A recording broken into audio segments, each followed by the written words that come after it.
A proposal to merge 3 of Rhode Island's transportation agencies may have just hit a snag. And as we've reported, Rhode says the merger with RIPTA and the Turnpike and Bridge Authority could improve public transit, but members of RIPTA's union aren't convinced. Eyewitness News reporter Caroline Goggin is live in Providence with their reaction. Caroline?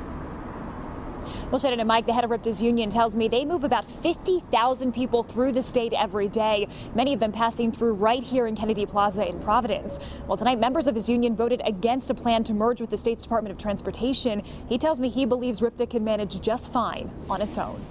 Bus is turning.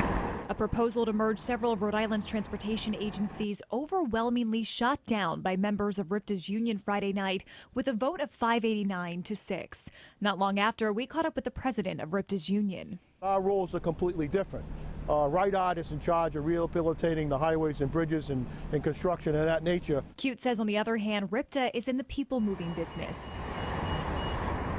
As we reported last week, state officials are exploring a plan to merge RIDOT, the Turnpike and Bridge Authority, and RIPTA. RIDOT says the restructuring could improve the quality, cost, and reliability of public transportation statewide. Cute says he fears it could jeopardize federal funding to RIPTA. All those federal funds get utilized for transit projects like buying new buses, rehabilitation of existing equipment. There's money in the budget for rehabilitating the plaza and the tunnel up here. And we feel that, that shouldn't change. Cute says RIPTA is expecting about $40 million from the Federal Transit Administration this year alone. He says the proposed merger would stop them from using that money. And if it's not used, he says those funds would go to another state. Any of the monies that come here, we directly spend.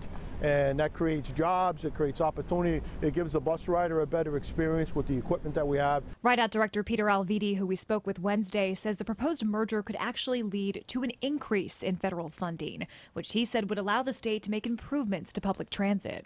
And we could bring the resources that are necessary to implement a much more robust implementation of transit in the state.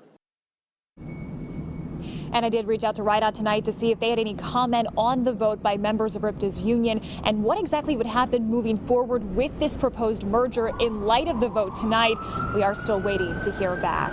Reporting live in Providence, I'm Caroline Goggin, Eyewitness News.